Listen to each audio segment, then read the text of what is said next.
Yes, salut à tous, à toutes et bienvenue aujourd'hui pour une toute nouvelle vidéo. Je suis très heureux de vous retrouver aujourd'hui, accompagné de Anto, dans des températures qui se frôlent le... C'est horrible. On va pas survivre à ce tournage, les amis, je vous le dis. Vous allez nous voir nous liquéfier pendant le tournage, c'est sûr. Il fait super chaud. C'est ça. Mais bon, Voilà, je le précise, voilà, on tourne pour ma part à quasi 29 degrés, donc voilà, je le précise dès le départ. Mais aujourd'hui, on se retrouve pour parler de Star Wars Unlimited, le 7.5, parce qu'il arrive là à grands pas, dans moins de 3 semaines, les avant-premières vont commencer. Et bah forcément, toutes les cartes ont été révélées. Mhm. Et ça nous permet justement de lancer la fameuse série, comme on aime bien faire avant chaque lancement, des tier lists légendaires, leaders, et même, je pense, créer une nouvelle tier list. Dites-moi dans les commentaires ce que vous en pensez, mais une tier list des showcases les plus belles à la plus moche. Genre, on fait un petit délire comme ça, une petite tier list, Ça va vraiment diviser, en mais mode pourquoi random. pas. Donc, Ça peut être marrant. ouais, c'est ça. Ouais. Avant Ok. de commencer la vidéo, on tient à remercier Asmodée, bien évidemment, qui nous soutiennent toujours dans la création de contenu, donc un grand merci à eux. Et puis, bien évidemment, notre partenaire MaxiRev, grâce au code MaxiCST, quand vous passez commande chez lui, surtout avec le 7.5 qui approche, là, vous voulez passer des précommandes, et ben vous avez droit à 2% supplémentaire, enfin une réduction de 2% sur tout le site. Donc, franchement, profitez-en surtout avec la sortie du 7.5. Voilà. C'est Yes. un petit aparté. Et j'en dis en tout, let's go, quoi. Allons débattre, savoir quel est le Allez. meilleur leader de cette série. Eh ben, on se lance tout de suite après le générique. C'est parti, les amis.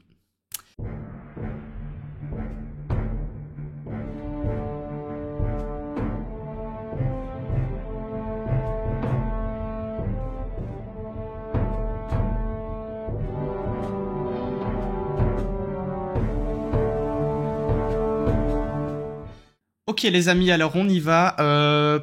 Autre petite aparté par rapport à cette vidéo. Alors c'est le principe des tier list anticipatives d'un set. On va essayer d'anticiper justement la méta et d'essayer de deviner ce qui va pouvoir être fort ou non dans la méta. Évidemment, on va parler ici de la méta du construit, du format construit.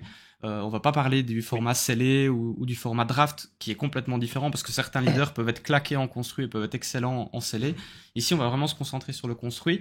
Et contrairement à d'habitude où nos vidéos tier list sortaient plus ou moins au moment de la sortie du set, ici, ben, on peut le faire vraiment plus anticipativement, étant donné que FFG a Complètement. déjà dévoilé le set entier. Donc on a encore moins de recul que d'habitude. Donc ne nous en voulez pas si on dit des bêtises. Le but, c'est vraiment de De toute façon, découvrir les cartes ensemble et de débattre dessus à chaud. Vraiment.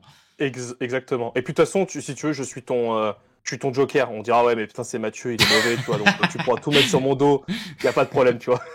Allez, ça me va très bien. Eh bien, je propose qu'on perde pas plus de temps, qu'on se lance tout de suite avec le premier leader. Je te laisse Mhm. commencer, si tu es chaud. Et bah, c'est Kylo Ren, on est Yep. d'accord? Ouais, vas-y. Tout à fait. Et bah, Kylo Ren, donc, qui est un personnage qui arrivera avec 7 de ressources Mhm. pour être déployé. Et il a une action qui est donc, tu l'inclines, tu défausses une carte de ta main. Si c'est une amélioration que vous avez défaussée, vous piochez une carte. Donc tu te dis, Mhm. ok, pourquoi faire tout ça? Puis après, quand tu le déploies, donc il est terrestre, c'est une 5/5, excuse-moi, sentinelle, Mhm. et une fois déployé, jouez sur cette unité n'importe quel nombre d'améliorations de votre défausse, une à la fois, en payant leur coût. Et j'insiste vraiment sur Ouais. payer leur coût, parce que quand j'ai lu la carte la première fois, je me suis dit c'est incroyable, puis après j'ai vu cette petite phrase, je me suis Oui. dit, Moi ok, aussi. Moi aussi, j'ai cru la première fois, j'ai cru que c'était gratos. Mais non, non, c'est pas gratuit. Ça non, serait non, trop fort. c'est pas grave. Mais Alors, qu'est-ce que t'en penses? en vrai, moi Vas-y. je trouve, là, si on prend la tier list rapidement, pour moi je le mettrais qu'il y a des trucs à faire avec, Je suis dans le sens complètement où d'accord. le fait de pouvoir défausser des cartes, enfin des améliorations, pour pouvoir piocher une carte, je trouve que c'est bien de pouvoir piocher une carte. Maintenant, tu donnes quand même une information à ton adversaire en faisant Oui. ça, parce que tu vas montrer Ouais. les améliorations que tu jettes, donc automatiquement, il va savoir plus ou moins ce que tu vas faire. Ouais. Et après, quand tu le déploies, donc c'est au tour 7, donc 7 de ressources, tu vas pas pouvoir non plus mettre beaucoup d'améliorations. Tu vas peut-être en mettre 2, voire peut-être 3, Ouais, ouais, mais, ouais.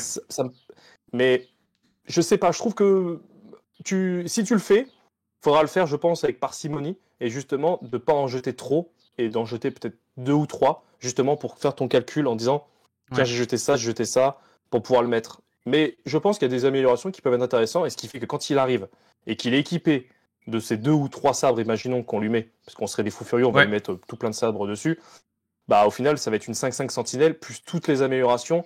ça va être un gros body que tu vas pouvoir faire du mal à passer, quoi. Ouais, c'est ça. Alors, Moi, mais c'est pour ça que je trouve qu'en termes de construit, excuse-moi, je te recoupe, mais je dis pas qu'il est mauvais.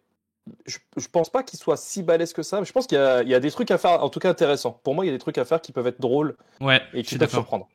J'ai l'impression que ça va être un leader qui va plus partir vers le contrôle, déjà parce qu'il est bleu, parce qu'il a sentinelle, mais en plus parce qu'il y a de plus en plus d'améliorations qui peuvent avoir des effets directs lorsqu'elles sont jouées. Je pense à l'amélioration qui permet de capturer, une nouvelle amélioration qui permet de faire des dégâts égaux à la puissance de l'unité à laquelle vous attachez l'amélo. Enfin, il y a des trucs comme ça qui permettent de faire du contrôle. Je sais pas trop quoi en penser, à vrai dire, de ce leader. Je pense que certains builds hyper bien travaillés autour des améliorations peuvent le rendre très fort en jouant, de ce que j'ai vu jusque maintenant, très très peu d'unités et en misant tout sur Kylo Ren. Ce qui m'embête un peu dans l'histoire, c'est que c'est un peu un leader où on va mettre tous nos œufs dans le même panier en jouant vraiment toutes nos cartes autour du leader en lui-même. Mais par contre, s'il arrive à se faire gérer d'une manière ou d'une autre, avec un Rival's Fall ou un Bamboozle, par exemple, Bamboozle, il va être hyper sensible à Bamboozle parce que, pour rappel, Bamboozle, ça permet d'incliner une unité et de détruire directement toutes les améliorations qu'il y a sur lui. Ton Kylo, il sort et puis il sert plus à rien, quoi. C'est juste une sentinelle 5-5. Donc, voilà, je suis mitigé. Je pense que c'est pas mauvais, mais ouais, je le vois mal en top méta, quoi, honnêtement.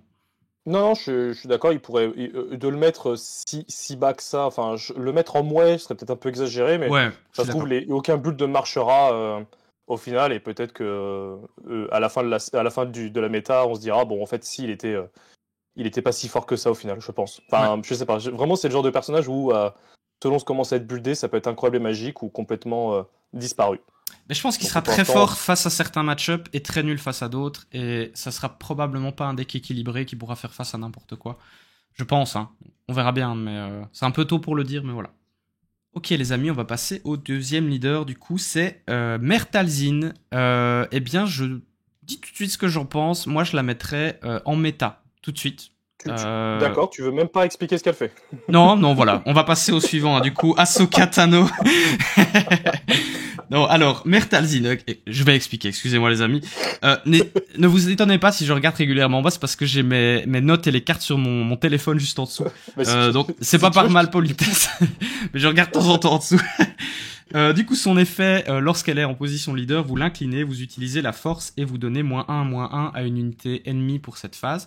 Donc c'est un peu un équivalent d'un effet ping, à la différence c'est que c'est pas vraiment un dégât qui est mis sur l'unité adverse, c'est vraiment une baisse de points de vie et d'attaque momentanée. Et lorsqu'elle est déployée en attaque, vous pouvez donner -1/-1 à une unité pour cette phase, ça nécessite plus la force à ce moment-là. Elle se déploie à 5 et c'est une 3/7, donc c'est des stats hyper solide pour une 5, hein. C'est un peu comme un Quinlan ou un Django avant qu'il soit banni en tout cas. Donc c'est des stats très très très bonnes. Et pourquoi je le mettrais en méta? C'est parce que on sait que les effets qui diminuent les points de vie, c'est toujours très très fort.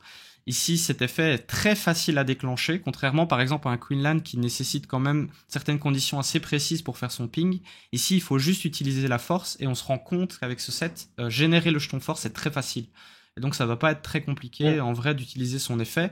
Même 2 fois le tour où elle est déployée. Donc une première fois lorsqu'elle est en position leader, puis encore une deuxième fois lorsqu'elle est déployée. Ça va comboter avec plein de cartes qui vont avec, qui permettent également, avec les Sœurs de la Nuit et des choses comme ça, de diminuer à nouveau les points de vie et l'attaque d'autres unités. Donc je pense que ça va être un leader contrôle ultra puissant.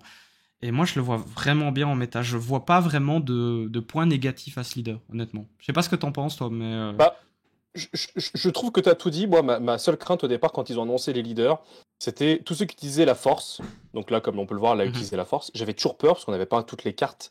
Et je me s'étais dit, en fait, ça peut être incroyable, encore une fois, mais si ton jeton force, il est ultra difficile à avoir, à générer, en fait, tu te retrouves avec un personnage que tu peux quasi jamais utiliser son pouvoir. Donc maintenant qu'on a toutes les cartes, et comme tu l'as dit, en fait, générer le jeton force, je dirais pas que c'est facile, mais en tout cas, ce sera pas si difficile que ça au final. Donc ça fait qu'automatiquement...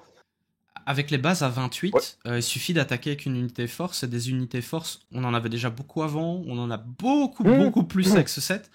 J'ai l'impression que c'est simple, vraiment simple comme bonjour, quoi. Ouais, c'est vrai que c'est pas faux. Non, mais pour moi, elle est forte, je l'aurais peut-être pas mis en méta, je l'aurais mis en balèze, mais si tu considères qu'elle est méta, pour moi, et je rejoins sur ton analyse, le fait d'enlever des -1/-1 une première fois, puis une deuxième fois et tout. Non, non, on peut la mettre méta, on reverra à la fin quand on C'est aura ça, tout ouais. vu, mais Ouais.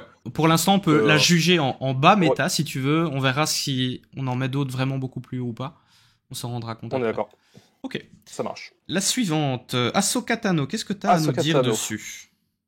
Et bah, Ahsoka Tano, c'est donc tu utilises le jeton force, tu donnes sentinelle à une unité amie pour cette phase. Mhm. Donc c'est tout ce que tu peux faire. Il y a une action épique, donc quand tu as 6 de ressources, elle se déploie. Et donc quand elle se déploie, c'est une 5-6. Et en attaque, vous pouvez donner sentinelle à une unité amie pour cette phase. Mhm.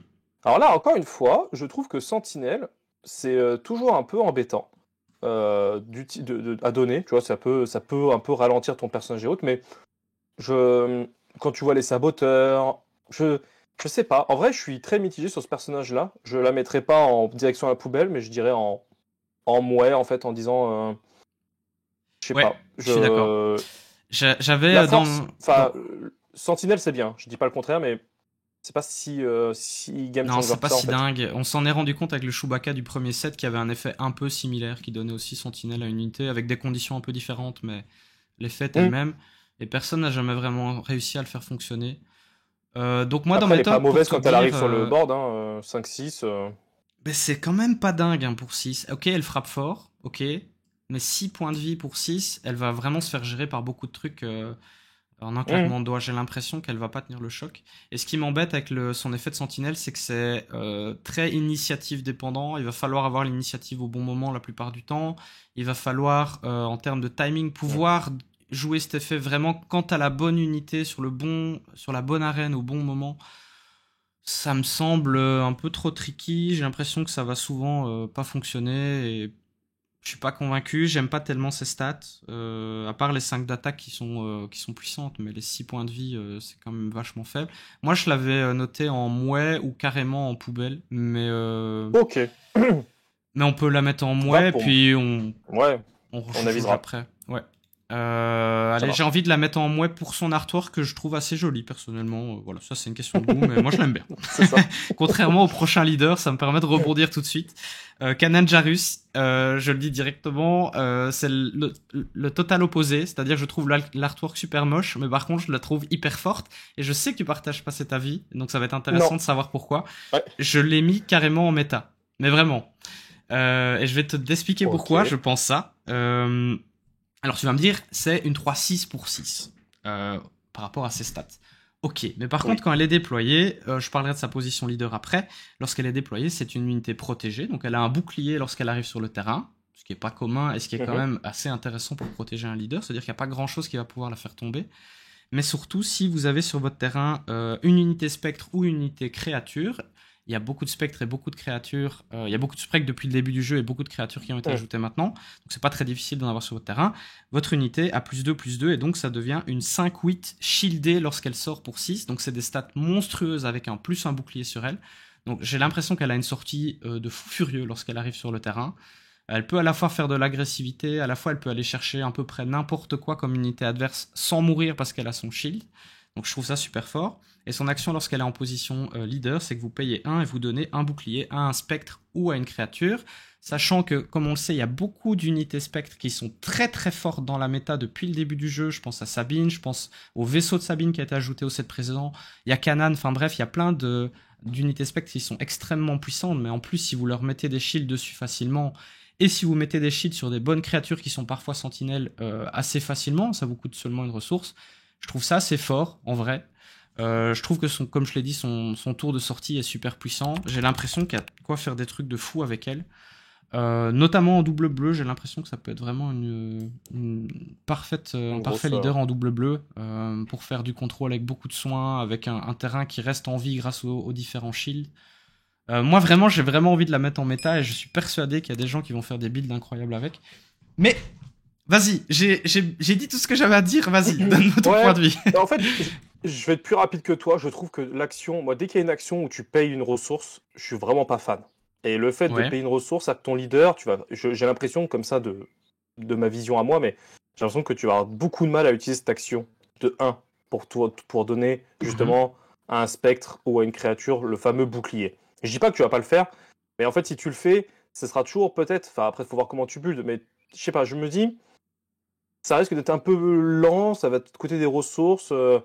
Je sais pas, j'étais pas convaincu. Après, il y a la partie, là par contre, je suis entièrement d'accord avec toi sur ce que tu dis concernant la version leader en elle-même, qu'en plus si elle arrive et que tu as tes spectres ou Ouais. une créature sur le terrain, tu gagnes un plus 2, c'est juste incroyable. Mais moi, je l'aurais pas mis méta, je sais pas pourquoi, j'aurais dit, tiens, il y a des trucs à faire avec, mais c'est vrai que tu l'as bien vendu en fait, tu vois, tu me l'as bien vendu, Ben, mais j'essaye. J'essaye. Mais non, mais en fait, je pense, moi, j'ai moi envie de j'aurais faire un dit, parallèle avec Luc du 7-1, tu vois, qui donnait aussi des shields pour une ressource. oui, C'est un leader qui n'a jamais été ultra top méta, on est d'accord, mais qui a toujours quand même bien fonctionné. Sauf qu'il avait des conditions plus restrictives, parce qu'il fallait que ce soit une unité qui soit entrée en jeu ce tour-ci, et ça c'était un peu c'est vrai. compliqué. Alors qu'ici, Alors que bah, il là, il n'y n'y a a pas de. pas trop de limites, parce que Mm. forcément vous allez construire votre build autour des spectres et des créatures, donc je sais pas, moi Mm. je me trompe peut-être, mais j'ai l'impression qu'il peut être méta. Si tu veux, on peut le mettre en balèze, comme ça on est un peu en nos deux avis. Ouais, vas-y, Euh, on met en balèze.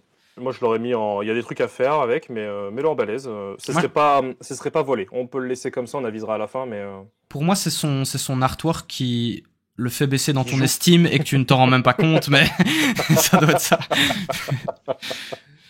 Ensuite, on va passer au leader vert, les Ah, amis, avec c'est ça. Morgan Elsbeth. Morgan Vas-y, alors, Elsbeth. je te le euh, lis si tu veux. oui, vas-y, vas-y. Choisissez une unité amie, donc c'est vous incliner, c'est une Hmm. action. Choisissez une unité amie qui a attaché à qui a attaqué à cette phase, excusez-moi. Jouez une unité de votre main qui partage le mot-clé avec l'unité choisie. Elle coûte 1 de moins. Ouais. Tu la déploies à 5 de ressources et c'est une 3-6. Et en attaque, la prochaine unité que vous jouez à cette phase coûte 1 de moins. Si elle partage un mot-clé avec une unité amie. Eh ben, perso, j'y crois pas vraiment, hein. Honnêtement, Non, moi j'y non crois pas plus. beaucoup. En fait, moi non plus, je trouve ça pas ouf. Poubelle directe, ce serait peut-être un peu chaud, mais Ouais. ça pourrait être la première qui rentre dans dans notre catégorie Non, poubelle, ce ça serait un serait petit peut-être peu un peu dur. trop. Ce serait un peu trop quand même ça. Mais je Mais la mettrais en mouais, en fait, je ouais, sais pas. je suis d'accord. Je suis En fait, d'accord. là, comme ça, sur le papier, un de moins, c'est bien. Mais il faut que tu aies un mot-clé qui soit partagé avec une unité. Ouais. Enfin, je sais pas, je trouve qu'il y a. C'est c'est pas mauvais, mais c'est pas non plus. En fait, il y a trop de conditions d'activation de son effet. Il faut que Ouais, ce c'est soit une ça. unité qui a un mot-clé identique à l'autre unité que tu as envie de jouer. Il faut que l'unité ait Et attaquer en d'abord plus. attaqué en plus. Ouais, c'est ça. C'est quand même beaucoup de conditions. En plus, Morgan Elsbeth elle-même n'a pas de mot-clé, donc lorsqu'elle est déployée, on peut même pas vraiment se servir d'elle-même pour jouer moins cher Non, pour d'autres générer un unités. truc. Ouais. Des stats très moyennes pour une unité à 5, une 3-6. Non, mais. C'est pas mauvais, mais c'est clairement pas dans le haut du panier des Non. leaders à 5. Je Voilà, pense pas. je crois qu'il n'y a pas grand chose de Non, plus à dire en vrai. ouais, il n'y a pas grand-chose à dire en fait, ouais, c'est ça. C'est un Je me, leader à qui on va passer vite. si, à vrai dire, je la mettrais quand même au-dessus d'Asoka, mais de peu Ok, quoi, si ça te va. ok. Bon après, si on la monte, après oui, ah oui, je vois ce que tu veux dire. Dans les mouets, il y a des mouets plus Oui, et c'est des mouets ça. moins, c'est ça. On considère ceux à gauche sont les meilleurs à chaque fois quoi. Ok, Ça ça va? marche. Ensuite, on a le suprême leader Snoke. Alors, Snoke, qui me fait beaucoup penser, comme vous allez le voir, au grand Moff Tarkin. Ouais, bah voilà, Hmm, du complètement.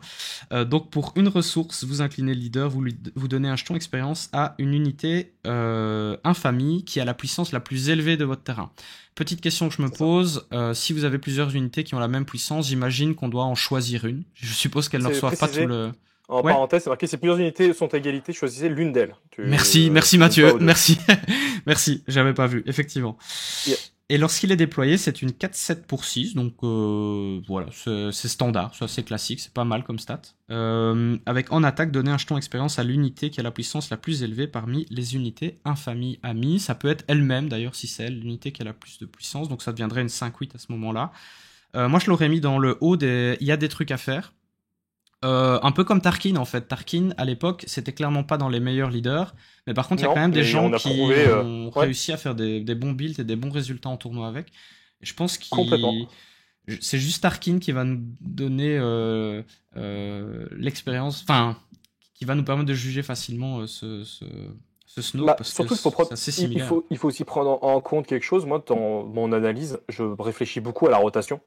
Ouais. Et donc, des Tarkin qui vont disparaître dans 6 mois de la rotation fait que, enfin 6 mois un peu plus peut-être, fait que ce Supreme Leader Snoke pourrait être une alternative, je trouve, plutôt stable Ouais. et qui Ouais, serait ouais. pas dégueu en fait si on doit comparer.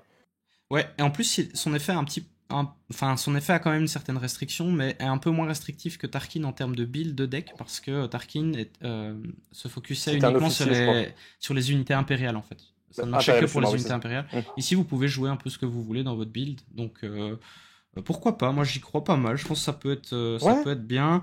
Le seul truc qui me dérange un tout petit peu, c'est que le jeton expérience va sur l'unité qui est déjà la plus forte, et donc vous avez un peu cet effet, mettre tous les œufs dans le même panier à nouveau, un peu comme Kylo Ren dont je parlais tout à l'heure.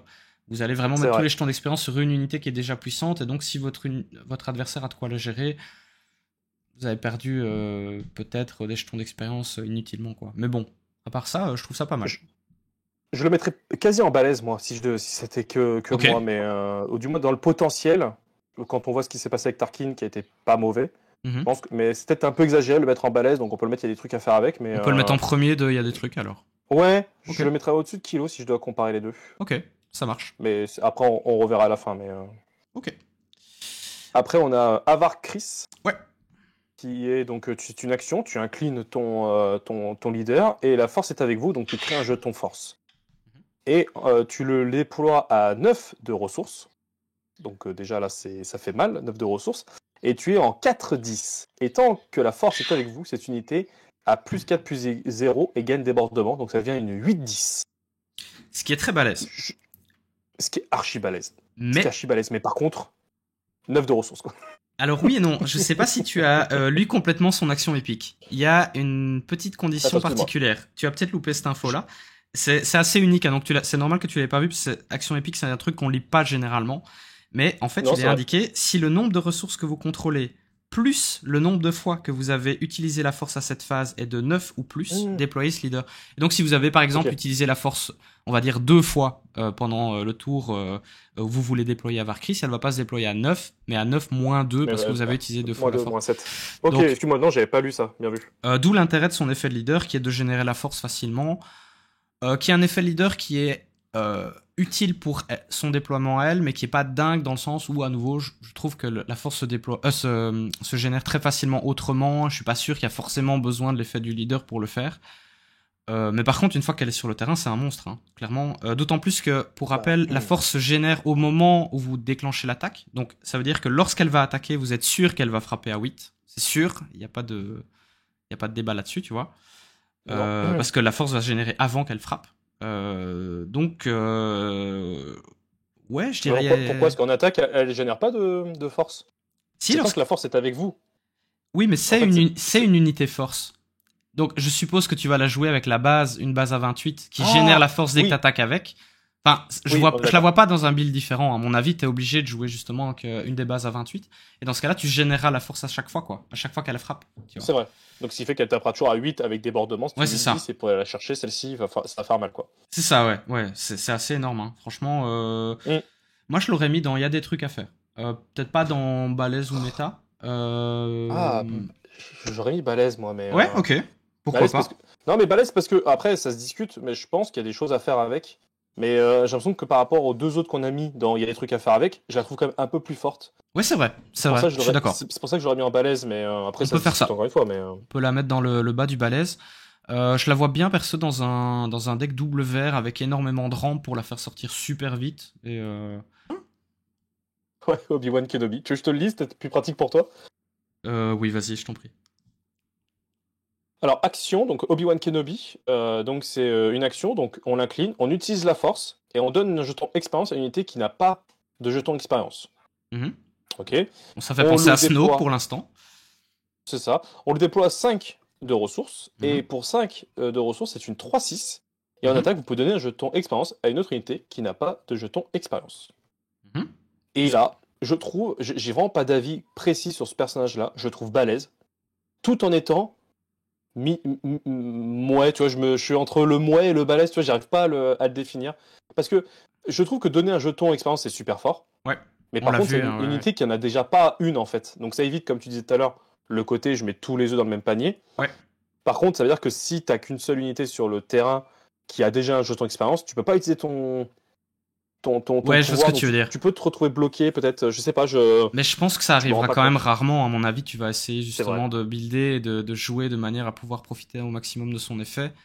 Perso, j'aime beaucoup. Mais pour moi, c'est. Je l'aurais mis dans balèze, moi, et même peut-être même dans le haut du balèze, parce que comme ça me permet de trancher entre ton moins et ton balèze. Perso, je l'aurais mis dans balèze. Assez haut, parce que les leaders qui génèrent des jetons d'XP, c'est assez fort. On l'a vu notamment avec Rey. Alors, Rey avait l'avantage d'avoir récupération 3, c'était quand même un gros avantage qu'elle avait. Mais malgré tout, on sait que c'est assez fort. Ici, en plus, ça nécessite quasiment pas de restriction, quoi. Il suffit d'avoir la force, et puis pouf, vous pouvez donner un jeton d'expérience. Vous pouvez le donner à n'importe quoi, ça c'est cool, hein, contrairement à Rey ou à Snoke qui limite à certaines unités précises. Ici, vous C'est pouvez ça. le donner Là, c'est à n'importe qui. vous La voulez. seule restriction, c'est faut pas que tu aies un jeton d'expérience dessus. Donc, moi, je trouve ça assez fort. Elle a des stats assez correctes en vrai. Je la vois bien avec un sable de général sur elle, par exemple, ça deviendrait un truc increvable. Moi, je la mettrais en balèze. Voilà. À voir go balèze. Ok. Pour respecter ce que j'ai dit tantôt, mais n'hésite pas à donner ton avis, je la mettrais quand même en dessous de Kanan que j'aurais mis méta. Mais je la mettrais au-dessus d'Avar Kriss. Ok. Maintenant, non, ça me va. N'hésitez pas à dire dans les commentaires évidemment ce que vous pensez de tout ça. Complètement. C'est le but des commentaires. À chaque fois, de toute façon, dans les commentaires, les gens sont toujours bienveillants, en vrai. Ouais, et il y a toujours une discussion, je trouve, saine et intéressante. Parce que là, entre guillemets, on est sur la théorie, c'est un peu sur. On hypothétique beaucoup de choses. Après, on verra souvent que sur le terrain, il y a des choses qu'on n'avait pas vu venir, des légendaires ou des leaders. Revoyez nos anciennes vidéos. Il y a toujours un moment donné où on dit une grosse connerie. Mais bon, ça passe. Après, on tente un truc, on donne notre avis. Donc après, forcément, derrière, on n'a pas forcément la science infuse. Donc il y a des choses. C'est normal, hein. Et peut-être qu'on voit pas. Il faut le temps que la méta se crée, hein, c'est normal. Le prochain perso là qui nous tombe dessus, je vais pleurer hein, en le lisant, mais oui, moi aussi. Donc c'est un personnage qui est donc dans les starter decks. Donc c'est une action, tu utilises la force et tu infliges un dégât à une unité et un dégât à une autre unité. Donc c'est 2 pings que tu donnes à 2 unités différentes. Ça se déploie à 6 et pour 6 c'est une 5-6 et en attaque tu infliges un dégât à une unité et un dégât à une unité différente. J'adore Maul, mais là je sais pas pourquoi. Je le trouve, je dirais pas poubelle, mais je le trouve. Le petit ping n'est pas déconnant, mais je sais pas, j'ai du mal à le. J'ai du mal à le voir parfait en fait. On avait déjà été déçus par le Maul leader précédent. Là, je pense qu'on va être à nouveau déçus par ce Maul-ci. Je le trouve pas dingue pour plein de raisons. Déjà parce qu'elle a des PV très très faibles à nouveau pour une unité qui se déploie à 6. Comme le Maul précédent, c'est un leader qui se faisait vite tuer, souvent au moment où il sortait. C'est un des points faibles qu'il avait. Ben là, il a le même point faible. Il frappe qu'à 5 cette fois-ci. En plus, son effet vous oblige parfois à ping vos propres unités. Donc ici, c'est un effet obligatoire, les 2 pings. Et si votre adversaire n'a pas 2 unités, vous êtes parfois obligé de pinguer les vôtres. Je trouve ça assez inintéressant. Je sais pas trop quoi en penser. Je le vois pas à top méta. Limite dans un deck qui joue avec des unités qui ont aplomb, pourquoi pas. Comme ça, vous pinguez vous-même vos trucs pour frapper un peu plus fort avec. Mais ouais. Non, j'y crois pas plus que ça. Et ça me fait chier parce que j'adore Maul. Moi aussi. Je suis un kikou, comme dit Sabak. Et il me dit que je suis un kikou de l'épisode 1, en fait. Donc, forcément, les kikus de l'épisode 1, ils adorent Maul. Voilà, je balance Sabak, comme ça, dans les commentaires. Vous pourrez, mais qui n'aime pas Maul? Vous le verrez. Qui n'aime pas Maul en même temps? Tout le monde aime ce personnage. Ouais, moi, je le mettrais pas en poubelle, quand même. C'est un peu exagéré. Je le mettrais peut-être quand même ici au-dessus des 2 autres, personnellement. Ça me semble quand même meilleur que... Ouais. J'ai un avis mitigé sur Ahsoka, mais... Tu veux qu'on remonte Ahsoka au-dessus de Morgan? Bah, moi, je l'aurais mis poubelle carrément, mais bon. Ok, bon. Laisse-la où est-ce qu'elle est. On va ici, pas, comme ça ou là? Comme tu veux. Allez, non, je vais te la mettre là. Ok, très bien. Ensuite, on passe à la 3e sœur. Alors, la 3e sœur, je vous le dis tout de suite, ça va être un leader qui va être très difficile à juger parce que on n'est pas du tout habitué à l'effet dissimulé. Donc, pour rappel, l'effet dissimulé, c'est lorsque une unité entre en jeu, si elle a le mot-clé dissimulé, votre adversaire ne peut pas l'attaquer le tour où elle est déployée. Le leader lui-même a l'effet dissimulé. Donc, le tour où il sort, vous ne pouvez pas l'attaquer. Et donc, c'est très difficile de savoir si ça va être fort ou non parce qu'on n'a encore jamais joué avec cet effet-là. J'ai l'impression que ça peut être intéressant. Dans certains builds précis, à mon avis dans des builds très agressifs. Moi je la vois bien dans un build à la Kylo Ren qui va vomir sa main en mettant énormément d'unités sur le terrain, en leur donnant le mot-clé dissimulé. C'est vrai que j'ai pas lu leader, hein, mais ça vous permet de jouer une unité de votre main et de lui donner dissimulé. Et donc en ayant un terrain ultra agressif et en empêchant votre adversaire de contrôler trop votre terrain justement avec cet effet dissimulé. J'ai l'impression que ça peut être super fort dans ce build précis. Par contre, je la vois pas dans d'autres builds. Juste pour compléter, hein, lorsqu'elle se déploie, donc c'est à 5, c'est une 5-4, donc c'est des points de vie très très faibles, mais par contre elle frappe extrêmement fort. C'est pour ça que je pense que ça peut être un très bon leader en pur deck d'agressivité. Par contre, elle a cette chance, donc comme je l'ai dit, d'être dissimulée lorsqu'elle arrive sur le terrain. Donc à moins d'un mettre au tapis ou d'un Rival's Fall, elle devrait pas se faire gérer au tour où elle arrive. Et en plus, lorsqu'elle attaque, vous pouvez jouer votre prochaine unité avec l'effet dissimulé. Je me suis un peu dispersé dans mon explication, mais je pense que vous avez toutes les infos de toute façon. Moi, je l'aurais mis dans haut de « il y a des trucs à faire ». Je pense que ça peut être un peu comme le Kylo Ren du set 2, en fait. Le Kylo Ren, il peut être très fort dans un build précis, c'est le double rouge. Il a été un tout petit peu en jaune aussi au tout début du set 2. Mais dans d'autres builds, il sert à rien, il est pas spécialement intéressant. J'ai l'impression que ça va être pareil ici. Je crois que c'est un deck qui peut performer dans certains tournois, mais dans un build hyper précis, et je pense que ça va être un build très agressif. Voilà.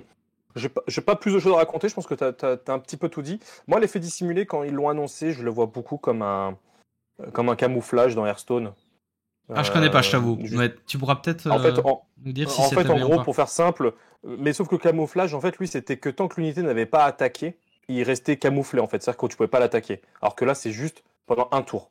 Et je trouve quand même que l'effet camouflage, si je prends l'exemple avec Hearthstone, je trouve que l'effet camouflage était très fort. Ça te permettait justement de préparer ton board avec des unités qui peuvent pas être attaquées. En plus, sur Hearthstone, c'était différent parce que ton adversaire, tu jouais d'abord toutes tes cartes, après c'est ton adversaire. Là, on est sur un jeu de ping-pong avec Star Wars, qui fait que tu peux préparer.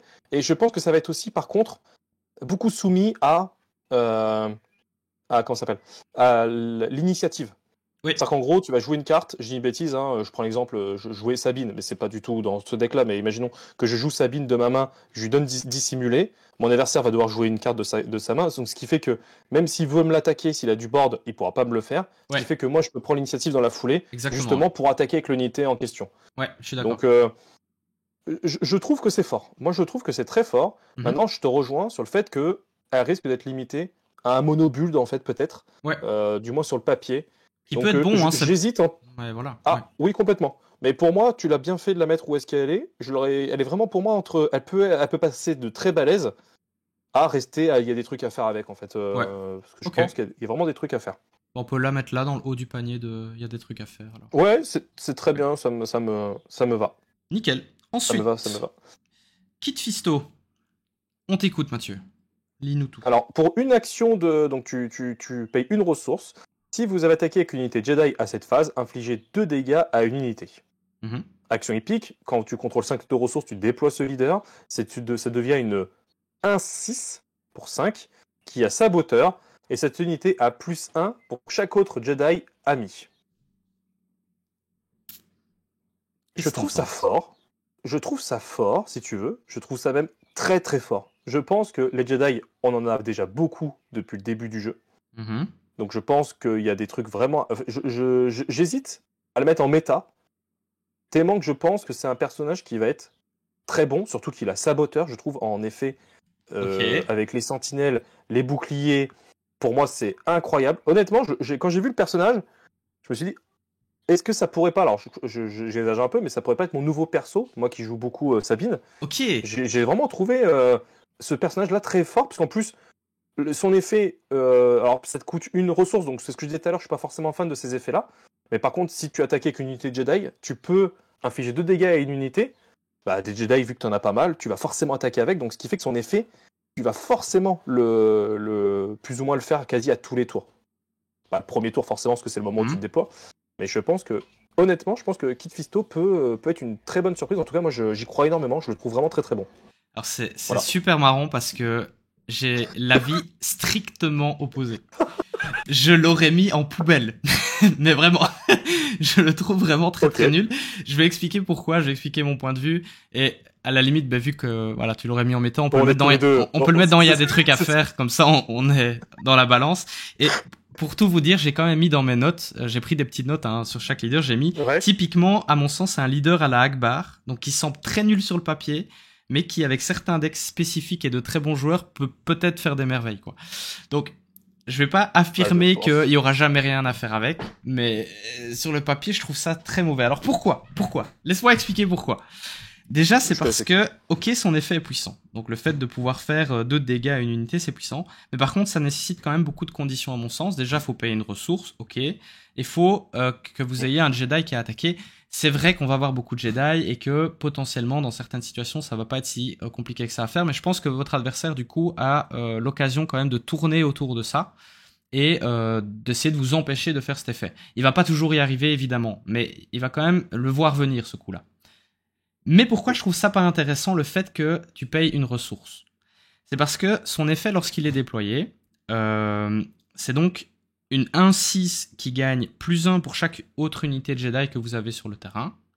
Mais le truc c'est que le fait d'utiliser son effet et de payer une ressource supplémentaire pour activer son effet fait que vous allez toujours jouer en dessous de votre courbe. Et donc vous allez toujours avoir des unités sur le terrain qui sont un peu moins fortes que ce que vous auriez pu jouer normalement. Et donc, ils vont potentiellement moins rester sur le terrain, d'autant plus que votre adversaire va jouer autour de l'effet du leader et vous empêcher d'attaquer avec votre Jedi et donc essayer de cleaner votre board petit à petit.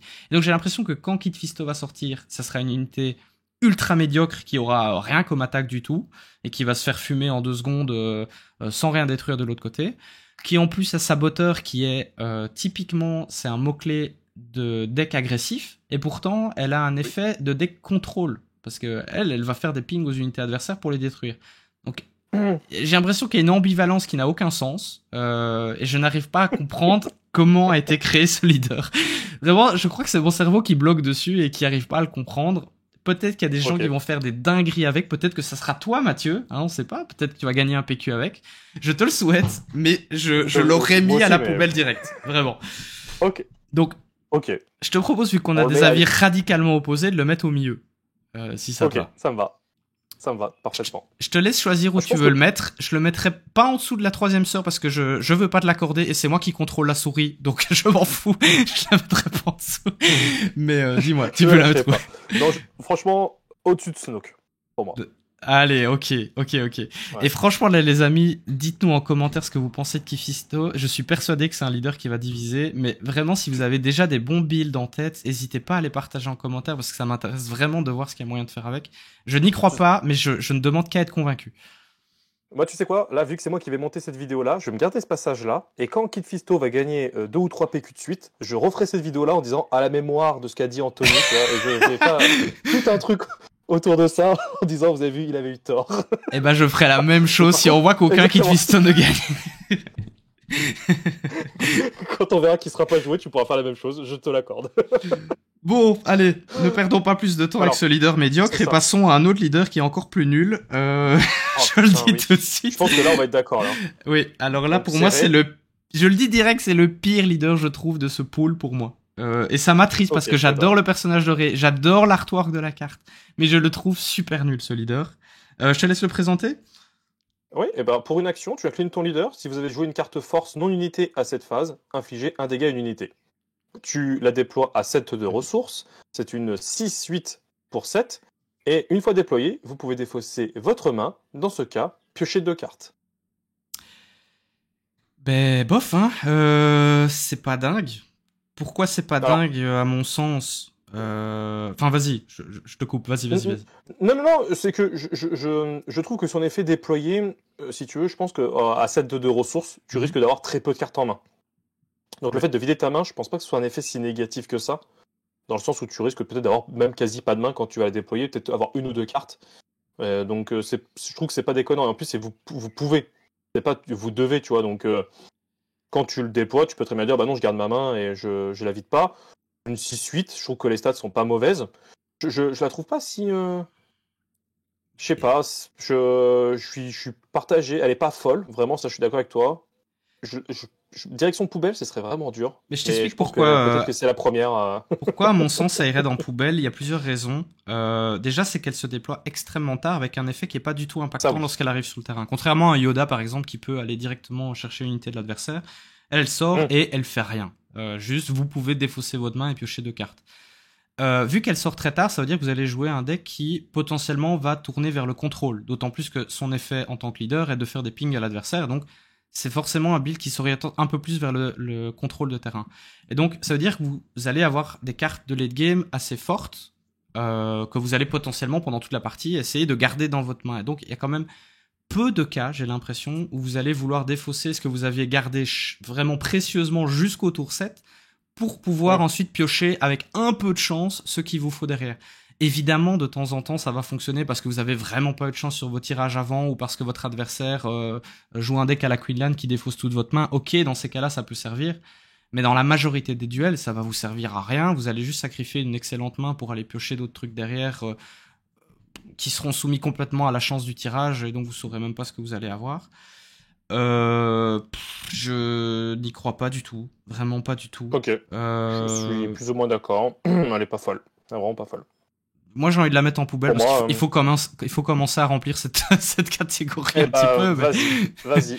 vas-y, on la remplit. Et contrairement à Kit Fisto, où je disais peut-être qu'il y a des gens qui vont faire des merveilles avec en faisant des builds incroyables que personne n'a vu venir, celle-là, j'y crois pas du tout. Et vraiment, ça m'attriste, hein, les gars, parce que c'est un leader que j'avais envie de jouer, mais...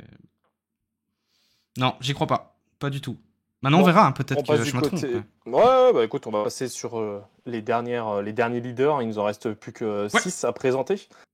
Ça tombe bien parce que je commence à me liquéfier, les amis. J'ai chaud, je crois que ça se voit. J'ai chaud. Ça se voit pas trop, ça va, on supporte pour l'instant. On a Baris, alors Ophé, ça se dit comme ça ou pas, je sais pas. Ouais. Ok, parce que je sais que moi, avec mon Cat Bane, Cat Bané, je sais que je me fais toujours défoncer, donc je préfère toujours faire attention. Donc là, c'est une action, on utilise la force, et tu joues un événement de ta main, il coûte 1 de moins. Donc ça, je trouve ça déjà sur le papier, je trouve ça déjà très bien. Oui. Si vous contrôlez au moins 6 ressources, déployez ce leader, et à 6, c'est action, utiliser la force, et jouer un événement de votre main, il coûte 1 de moins. Alors, c'est juste un peu dommage que même en version leader, il ait besoin d'utiliser la force pour pouvoir utiliser son événement. Mais malgré tout, je pense que de payer des événements -1, surtout dans le côté ruse, mais c'est une dinguerie en fait. Je trouve que c'est un personnage, je pense qu'il peut être méta, j'irai peut-être pas jusque-là, mais je pense que c'est très très balèze. Moi aussi. C'est vraiment très balèze. Je suis d'accord, je l'aurais mis aussi là. On sait à quel point les événements infamies sont puissants. Barrage dévastateur, tir de super laser, No Good to Me Dead. Enfin, il y a plein d'exemples comme ça. C'est des cartes super puissantes et les payer moins cher. Un barrage dévastateur payé à 4, c'est trop bien. Enfin, moi je l'aurais mis aussi en fort et je pense même qu'elle pourrait topper dans certains PQ, voire d'autres tournois. En méta, je pense. Ouais, complètement. Elle a des stats très solides, 4-7 pour 6, c'est des bonnes stats. Hein. C'est pas incroyable, mais c'est des bonnes stats. Non, mais je trouve que c'est les événements, en fait, c'est le pouvoir en lui-même, en fait, qui fait que le fait de payer -1 des événements, je pense que ça peut vraiment faire du côté surtout ruse. Quand t'as un perso du côté commandement, je t'aurais dit, bon, pas ouf, mais le fait que ce soit ruse, où il y a beaucoup d'événements très forts de ce côté-là, je pense que ça peut vraiment être un personnage incroyable. Et typiquement, j'ai l'impression que c'est un personnage qui va pouvoir être joué dans toutes les couleurs. Autant en double jaune qu'en vert, qu'en bleu, qu'en rouge. En rouge, c'est des force throws qui sont gratuits. En vert, c'est des barrages moins chers. En bleu, vu que vous allez jouer beaucoup d'événements de contrôle, vous allez tous les payer moins cher. Enfin, je trouve ça trop fort. Je pense qu'elle peut être trop forte dans tous les builds. Et... j'ai presque même envie de la mettre en méta grâce à sa polyvalence, mais on peut la mettre dans le haut du balance. Après, on verra à la fin. On verra comment ce sera équilibré. Si on en met un autre ou pas en méta. Pour l'instant, on peut la mettre au niveau de Kanan. Au plus haut. T'as envie de la mettre au-dessus? Moi, j'aurais peut-être mis Kanan encore au-dessus, mais ok, on peut laisser comme ça. Non, mais on peut laisser comme ça. Ça marche. Alors là, on va aller complètement à l'inverse, je pense. Oui, avec on le est d'accord. Inquisiteur. Je suis d'accord avec toi. Allez, hop, ça part, ça dégage. Hop. C'est fait. Je vous lis. C'est une action, tu utilises la force et tu attaques avec une unité amie. Le défenseur a -2, -0 pour cette attaque. Et si tu contrôles 5 ressources, tu déploies ce leader et il arrive protégé, donc c'est une 3-5 protégée. Et en attaque, le défenseur a -2, -0 pour cette attaque. Ouais. Eh bien, c'est une copie de Jyn Erso, hein, du 7-1 en fait. C'est le même effet. Bah, ouais. C'est la même chose, Ouais, à part que ouais. c'est -2 et que tu utilises la force au lieu de -1 et tu utilises pas la force. Mais Jyn Erso, personne n'a jamais joué, c'est pas pour rien. C'est parce que ça marche pas, c'est pas intéressant. Ok, diminuer les points de vie, c'est cool, mais diminuer l'attaque, on s'en fout dans la majorité des cas. D'autant plus que cet effet ne marche que si vous attaquez une unité de l'adversaire. Donc vous pouvez pas juste préventivement diminuer l'attaque d'une unité adverse. Hein. Faut l'attaquer absolument. Je trouve ça super mauvais. En plus, c'est que pour l'attaque, c'est-à-dire que c'est pas pendant tout le tour. C'est-à-dire que toi tu attaques, il a -2, mais après il reprend ses statistiques complets, quoi. Donc c'est même pas un malus si important que ça. Et en plus tu dois te faire, entre guillemets, façon de parler, tu dois t'embêter un petit peu à utiliser la force. Donc il faut que tu arrives à générer un jeton de force pour pouvoir faire cet effet-là. Enfin, je trouve que ça fait beaucoup de conditions pour y arriver. Enfin, c'est une 3-5 en plus. C'est des stats mais médiocres. Alors ok, après, elle a son shield. Elle a son shield, c'est la seule chose qu'elle a pour elle. Mais à mettre au tapis, la tue instantanément. Enfin. Non, voilà. On est d'accord. Poubelle. Je la mets en dernier carrément, vraiment. Voilà. Ça marche. Après, le nouveau perso, je suis très content qu'il arrive. Oui, moi aussi. Pour ceux qui ont joué au Jedi Survivor, alors pour ceux qui se sont arrêtés qu'au premier ou que dans les 15 premières minutes, forcément, le personnage manque de charisme, on est d'accord. Oui. Mais ça se développe quand même, je trouve, vachement bien sur le 2e épisode. Alors, il a une action, donc tu utilises la force, et un adversaire choisit une unité redressée qui contrôle et tu l'inclines. Tu le déploies à 4 de ressources, et à 4 de ressources, ça fait exactement la même chose, sauf que cette fois-ci, tu n'utilises pas ta force, et il est en 3-4. Ouais. Quand j'ai vu ce personnage-là, je me suis dit, il y a vraiment des trucs ultra intéressants à faire, et je trouve que son effet, il est quand même archi balèze, parce qu'en plus, l'adversaire doit choisir une carte qui est donc redressée, donc il peut pas choisir une carte qui a déjà attaqué. Donc, alors bien sûr, si ton adversaire il a beaucoup de boards, bah en fait il va pouvoir choisir un peu ce qu'il arrange. C'est pas toi qui choisis. C'est ça. Je pense que c'est vraiment son. Je pense que c'est le seul défaut qu'il peut avoir. Mais je trouve que cette carte-là vraiment bien. Je la mettrai pas en méta, mais je pense qu'il y a des trucs à faire avec. Moi, je l'aurais mis en balèze, mais par contre, là, c'est un peu trop le cœur qui parle de mon côté. Je vais être complètement franc. J'ai envie de la mettre en balèze parce que j'aime beaucoup le perso. J'aime bien son effet, mais par contre, il y a quand même certains points négatifs factuellement. Ses stats sont pas incroyables. Alors, elle se déploie à 4, hein, donc forcément, elle va pas avoir des stats de dingue. Mais et aussi le fait que, comme tu l'as dit, c'est l'adversaire qui choisit l'unité inclinée. Ça peut être dans certains cas un peu faible. Par exemple, je pense que si vous affrontez un Vador pilote, bah, il s'en fout, il va incliner un jeton et puis voilà, il va rien se passer d'autre. Dans certains match-ups, ça va être nul, mais il y en a d'autres où ça va être très très fort. C'est un leader que j'ai tellement envie de jouer que j'ai envie de le mettre en balèze, mais je pense que mon avis est peut-être biaisé. Donc je te laisse choisir. Je pense qu'il faut le mettre. Je pense qu'il faut le mettre quasi dans le plus bas des trucs à faire avec. Je dis pas qu'il est mauvais. Ah ouais, ce point-là. Ok. Je sais pas. Est-ce qu'on peut le mettre au-dessus de Kylo, juste pour juste pour mon ego. Si tu veux. Vas-y, pas de problème si tu veux. Je trouve qu'il y a des trucs où, bah oui, comme tu l'as dit, il y a des personnages, enfin il y a des match-ups où ça n'a pas du tout marché. Et aujourd'hui, des leaders qui doivent être bons en niveau méta, il faut qu'ils arrivent à gérer un petit peu tout ce qu'il y a en face. Si tu es obligé d'avoir un match-up en face, surtout si c'est un match-up comme tu l'as pris avec Vador, qui est un leader quasi méta sur ce 7-4. Ah oui, il est maintenant. Très fort, il est très représenté. Il est clairement méta, ouais. Bah, clairement, ton Cal Kestis, il existera jamais, en fait. Si tu affrontes que ça, en fait, comme tu l'as dit, ça ne servira à rien. Donc, c'est pour ça que je suis un peu plus partagé. J'adore le personnage. Je me trouvais que l'effet était fort. Mais malheureusement, vu que c'est l'adversaire qui choisit, c'est un peu plus pénible. Ok, eh ben, faisons ça. Je vais passer à Qui-Gon Jinn. Alors, Qui-Gon Jinn, c'est tout simplement mon leader préféré du set. Donc, tu sais déjà où je vais le placer. Je vais le placer tout en haut. Ok. Donc, son action, c'est vous inclinez leader, vous utilisez la force, vous renvoyez une unité de votre terrain et vous jouez gratuitement une unité de votre main qui coûte moins que l'unité que vous avez récupérée en main. Lorsqu'elle est déployée, c'est une 4-7 pour 6. Et c'est globalement le même effet, sauf que c'est un effet en attaque lorsqu'elle termine une attaque, donc il faut qu'elle survive quand même à l'attaque. Mais lorsqu'elle termine une attaque, vous faites la même chose, hein, donc vous récupérez une unité, vous jouez gratuitement une unité moins forte de votre main, sans utiliser la force cette fois, donc c'est l'avantage. Je trouve que c'est un leader ultra puissant dans pas mal de builds. Pourquoi ? Alors, je vous avoue, la toute première fois qu'ils ont dévoilé les starter decks et que j'ai lu son effet, je me suis dit, mais c'est nul, pourquoi tu veux récupérer une grosse unité pour en mettre une moins bonne sur le terrain? Mais j'avais pas pensé tout de suite à tous les effets une fois joué que vous pouvez trigger à l'infini, que ce soit en fait dans toutes les couleurs, que ce soit en vert, en rouge ou en bleu. Alors moi, j'ai petite préférence pour les decks bleus. Vous allez pouvoir faire des combos de fou furieux. Imaginez, je vais parler du deck bleu parce que c'est vraiment le deck que j'ai envie de monter. Vous jouez Rédemption, donc c'est le vaisseau qui vous permet de soigner 8 dégâts de vos unités ou de votre base. Vous jouez Rédemption, ensuite effet de Qui-Gon, vous récupérez Rédemption qui revient dans votre main complètement soigné, vous allez pouvoir le ressortir au tour d'après, et à la place de Rédemption, vous sortez un Luke qui va venir tuer quelque chose. Et ben des combos comme ça, je viens de vous en dire un qui est très très fort, il y en a plein. Mais il y en a plein à faire avec ce leader, des combos de dingue. Juste récupérer Luke pour jouer la nouvelle légendaire Anakin qui a quasiment le même effet que Luke, hein, qui vient tuer potentiellement quelque chose en arrivant sur le terrain. Vous pouvez le faire aussi. Il y a plein de combos de dingue à faire avec ce truc. Je le trouve incroyable. Vraiment, je le trouve incroyable et je pense que c'est le meilleur leader du set. Honnêtement.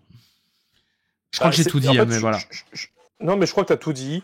Après, le leader, ce qui est surtout très dommage, je trouve, moi, c'est vraiment un aparté, c'est de faire un leader comme ça très fort sur un starter deck versus un maul qui est éclaté en comparaison. Ouais. Je trouve que là, pour le coup, il y a une petite erreur, je pense. Alors, je comprends le fait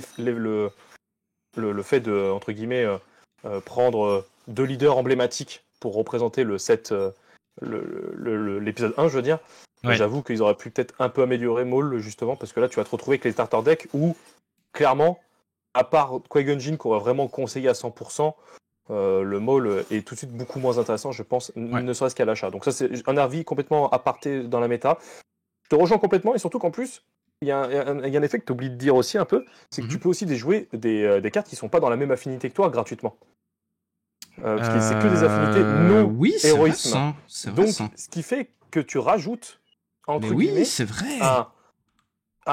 Un possibilité de jouer des cartes qui sont hors affinité sans payer le malus. Moi, du moins, comme ça, c'est comme ça moi que je l'ai compris. Mais tu as raison. Oui, tu as raison. J'y avais pas pensé et ça me permet encore de remonter le leader. Je crois qu'on va créer une catégorie juste pour lui, une catégorie top méta. Mais je pense, honnêtement. Alors, après, je sais pas quelle carte tu vas pouvoir mettre qui va être hors affinité. Mais je pense honnêtement que ce leader-là, il peut être très fort avec les combos que tu as dit, plus le fait que moi, franchement, honnêtement, ça me fait penser beaucoup, tu sais, au wing de renforcement, tu sais, où tu pioches cette carte et que tu peux les. Et bah, c'est exactement. J'ai pensé exactement à ça quand je l'ai vu. Je me disais donc, tu peux jouer des cartes hors affinité gratuitement. Ouais, tu mets du Cat Bane, tu mets même du Blue Leader si tu joues un deck qui n'est pas vert. Enfin, ouais, il y a plein de trucs à faire. Complètement. Il y a plein de trucs à faire. Donc, méta, oui, t'es quoi, je te le laisse. Vas-y, je veux pas. T'as vu, je suis assez d'accord avec toi. Je l'ai mis discrètement pendant que tu parlais en premier. Ouais. Non. Mais j'y crois vraiment, mais dur comme fer, j'y crois à fond. C'est très très fort, c'est vraiment pour moi il peut être, ça va dépendre un peu du build, mais je pense qu'il va être soit très très balèze, soit très méta. Je pense que c'est un personnage qu'on risque de voir quand même assez souvent. Maintenant on verra s'il arrive à performer plus que ça, mais en tout cas sur le papier, ça donne extrêmement envie. Ouais, totalement. Eh bien, on va passer aux 2 leaders un petit peu particuliers de ce set, parce que ça n'était jamais arrivé jusqu'à maintenant. Ce sont des leaders monocouleurs. Donc exactement. Soit noir, soit qui ont blanc. Qu'une seule affinité. Je te laisse Dark Donc Raven. On a Dark Raven si tu veux. Ouais. Dark Raven qui est une unité, quand une unité amie attaque et élimine une unité, vous pouvez incliner ce leader dans ce cas, donner un jeton d'expérience à une unité amie. À cette unité amie, donc c'est celle qui vient d'attaquer. Donc tu le déploies à 5 de ressources. Et pour 5, c'est une 3-6, il a récupération 1. Et quand une unité amie attaque et élimine une unité, vous pouvez donner un jeton expérience à cette unité amie. Je trouve ça balèze de mon point de vue. Je n'irai pas jusqu'à dire méta. Je pense qu'il y a des trucs à faire avec. Je suis partagé entre bas du balèze et haut des trucs à faire avec, je trouve. Parce qu'il n'a qu'une seule affinité. Par contre, c'est la seule contrainte qu'il peut avoir. Mais honnêtement, je trouve que c'est. Je trouve pas ça mauvais. En vrai, je me dis, sur le papier, il y a des trucs à faire. Et il y a pas mal de cartes qui ont été révélées le jour où ils ont révélé le personnage, où je me dis, tiens, ça peut marcher. Il y a des trucs, vraiment, pour moi, il y a des trucs à faire avec. C'est encore difficile d'avoir une vision de ce personnage-là, surtout pour le fait qu'il soit mono-leader, enfin mono-affinité, excuse-moi. Mais j'y crois. En fait, je me dis qu'il y a un potentiel, en vrai. Eh bien, moi, je l'avais mis en mouet. Dans le haut du mouet. Ok. Je vais t'expliquer pourquoi. Tu me diras si ça révise ton jugement ou pas. Dis-moi. Déjà, le fait qu'il soit que noir, ça va forcément être très handicapant pour le build du deck, hein, parce que vous allez forcément partir que dans une seule couleur et du coup rendre votre deck relativement prévisible et pas super adaptable et versatile à la méta. Donc ça, c'est mon premier problème et qui était assez évident. Je crois que je t'apprends rien là-dessus. L'effet qui permet de donner un jeton, on l'a dit, ça peut être très fort dans certains builds, mais ici, par contre, ça nécessite que une de vos unités détruise une unité adverse et donc survive à son attaque. Et donc, ça va pas toujours fonctionner. Évidemment, vous allez essayer de vous arranger pour que ça fonctionne, mais ça va pas toujours fonctionner malheureusement. Et votre adversaire va souvent tourner un peu autour de ça, je pense. Du coup, j'ai l'impression que son effet va être un peu gimmick. Et vous allez, dans beaucoup de parties, pas pouvoir l'exploiter tant que ça. Ces stats, je les trouve juste corrects. C'est une 3-6 pour 5. Ok, la récupération 1, mais j'ai l'impression qu'ils ont mis récupération... C'est vraiment mon sentiment, j'ai l'impression qu'ils ont mis récupération 1 parce qu'ils savaient pas quoi foutre pour améliorer le leader, donc ils se sont dit, bon, on va mettre ça parce qu'il fallait bien lui mettre quelque chose de plus. Mais pour moi, ça juste... En fait, contrairement à Anakin dont on va parler après, pour moi, il y a rien qui justifie le fait qu'il soit monocouleur. Il y a pas d'effet waouh qui justifie le fait qu'il soit monocouleur derrière. Je trouve que le malus, c'est beaucoup trop grand. Ouais, en fait, la seule différence que tu peux avoir, c'est que tu n'as pas à payer la ressource. Par exemple, si on prend un Smoke ou un Tarkin, fait que tu payes une ressource pour donner un jeton d'expérience. Mais je suis d'accord avec toi que derrière, tu es obligé d'attaquer, qu'elle survive, pour pouvoir lui donner. Mais par contre, ça ne nécessite pas une action. Dans le sens où tu attaques, tu vas tuer l'adversaire, tu vas incliner ton personnage et tu vas lui donner le jeton expérience. Donc, je trouve, en fait, je sais pas, je pense qu'il y a des trucs à faire avec, mais par contre, je suis d'accord avec toi que le fait qu'il soit en mono-affinité, fait que l'effet n'est pas incroyable et magique et que tu t'attendais peut-être à mieux pour le fait qu'il ait une seule affinité, un truc un peu plus fort. Tu veux le mettre dans il y a des trucs à faire alors? J'aimerais bien, mets-le en bas si tu veux, en tout en bas des trucs à faire, mais je pense qu'il y a des trucs à faire avec, sans dire qu'il est incroyable et complètement fou, mais je sais pas, je me dis que c'est possible en fait, je sais pas, je me dis que c'est possible. Je pense que l'ami Otal a un petit œil dessus et pourra certainement faire des tests et nous dire un peu ce qu'il en aura pensé. Je sais que c'est un leader qui l'intéressait. Je me permets une toute petite aparté dont Otal avait parlé justement, c'est pour ça que j'y pense. Si vous regardez en dessous de la carte du leader, vous voyez une petite bande dorée avec un L. Pour ceux qui ne l'avaient jamais remarqué, ça veut simplement dire que c'est un personnage qui fait partie de l'univers légende et pas de l'univers canon. Et donc je pense qu'il y a 2-3 autres cartes dans le set, j'ai pas compté, j'ai pas regardé exactement lesquelles, mais qui ont cette petite bannière tout en bas de la carte justement qui vous permet de voir ça. Voilà, c'est un petit gimmick, mais c'est intéressant à voir et à comprendre pourquoi ce truc-là est là. Parce qu'on l'avait pas encore vu jusqu'à maintenant. Et on va terminer par Anakin Skywalker. Anakin, donc, c'est un leader que vous inclinez, vous utilisez la force et ça vous permet de jouer une carte infamie qui n'est pas une unité en ignorant totalement ses pénalités d'affinité. Donc, toutes ces pénalités d'affinité, hein, on ne parle pas que du logo noir, on parle vraiment de toutes les autres couleurs.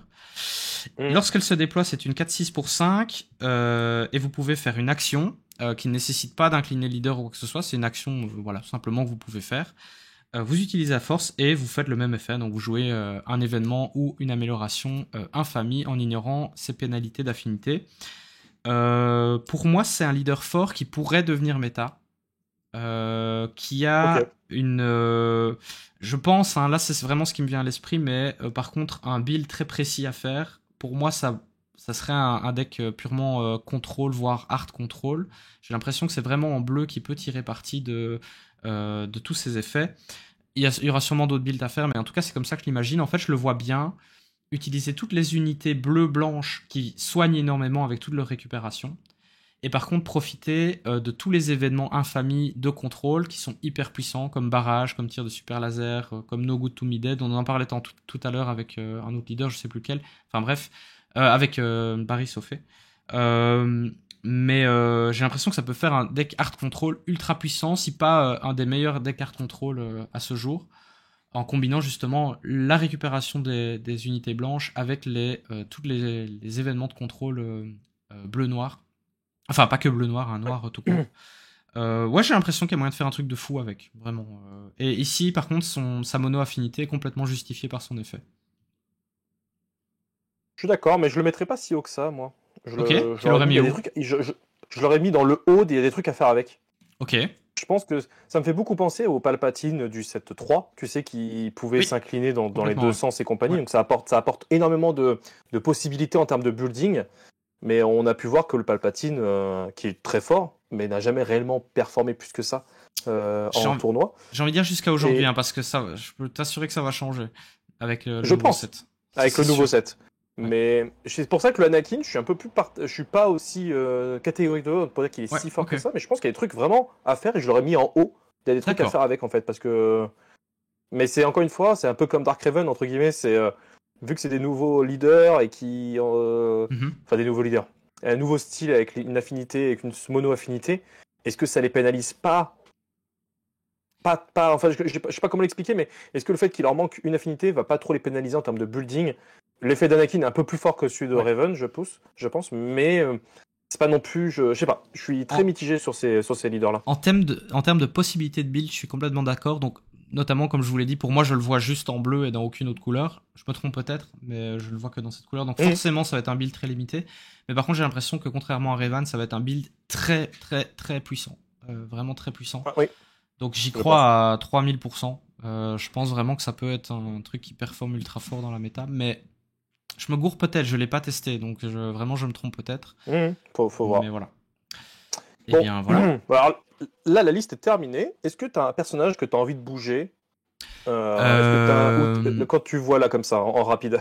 Alors j'aimerais bien prendre Qui-Gon et créer une catégorie juste pour lui. Grâce à ce que tu m'as dit, il est encore plus fort dans mon cœur.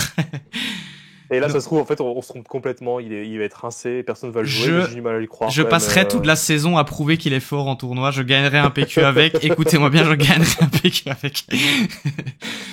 Non, mais en vrai, je rigole. Mais... Je pense que Cal-Kestis, peut-être qu'on le voit trop beau, peut-être, je pense, si je regarde la méta comme ça, quand je vois la liste de tout ce qu'il y a dans les trucs à faire avec. Ah ouais, t'aurais bien. Cal-Kestis, peut-être. Ouais, je l'aurais peut-être même en mouais, en fait. Mais alors, c'est comme ça, parce que je trouve qu'il y a beaucoup de monde dans. Il y a des trucs à faire avec. Je t'accorde un Cal-Kestis en mouais. Je suis pas du tout d'accord, mais alors tu m'accordes un Kit Fisto en poubelle. Ah non, alors on reste comme ça. Ah bon, on reste comme ça alors. Non, mais en vrai, je pense que voilà, il y a pas grand chose d'autre à bouger. J'aurais peut-être monté un petit peu Kanan en vrai pour répondre à ta question sans rigoler, mais voilà, je sais que t'es pas super convaincu par lui. Donc, Non, mais Kanan, il y avait au départ ce que ça me fait penser beaucoup à Syndulla dans le set 1, qui avait beaucoup d'effets avec les Ghosts, enfin avec les Spectres, qui a pas été beaucoup joué. Là, maintenant, t'as les Spectres et créatures, donc ce qui fait que ça rajoute entre guillemets une composante supplémentaire. Et surtout que depuis maintenant il y a eu beaucoup de spectres qui ont été rajoutés aussi. Donc ce qui fait que je suis assez d'accord avec toi, il est fort, il est vraiment très fort, mais je pense que quand même Obi-Wan limite peut être au-dessus, mais encore une fois c'est très difficile. Je pense que la liste moi comme telle moi me convient. Je crois qu'elle est parfaite, notre liste. Elle est très très bonne. Je pense qu'elle est vraiment pas... À part Kill Fisto que j'aurais mis moi vraiment en méta ultra balèze, mais... Ouais, là, par exemple là. Eh bien écoute, franchement...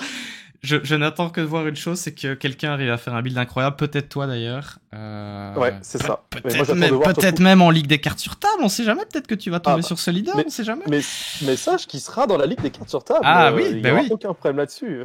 Je vais le jouer. Je n'attends de voir que ça. Eh bien, voilà, je pense qu'on a fait le tour, les amis. Écoute, ouais, je pense, il faudra vraiment nous dire, j'ai vraiment hâte de lire vos commentaires pour voir un peu vos retours. Et défendez, s'il vous plaît, le plus possible Kit Fisto dans les commentaires, je vous en supplie. Non, ça va. Tu n'auras pas de soutien. Dites-nous au moins ceux que vous aurez vus peut-être plus haut, en méta peut-être, ou en balèze. Ouais. Mais je pense que la liste me paraît pas déconnante. Encore une fois, un grand merci avec toi, Anto, parce que c'est toujours un super moment à chaque fois. C'est un super échange et je m'amuse toujours à chaque fois. Donc un grand merci à toi. Un grand plaisir. Merci à tous ceux qui nous suivent, qui s'abonnent, qui lâchent des commentaires, parce que c'est vraiment pour nous un délire ce qui se passe depuis maintenant plus d'1 an et demi sur la chaîne. Donc franchement, un grand merci à vous. Et on se retrouve dans 2 jours. Pile poil 2 jours, pour cette fois-ci, la tier liste des légendaires, si on n'est pas décédé d'ici là. C'est ça. Donc, on doit encore la tourner. On en peut plus. C'est ça. Mais bon, c'est pour vous les amis. En tout cas, exactement. Salut à tous, et on se retrouve donc dans 2 jours pour une nouvelle vidéo. À bientôt, salut.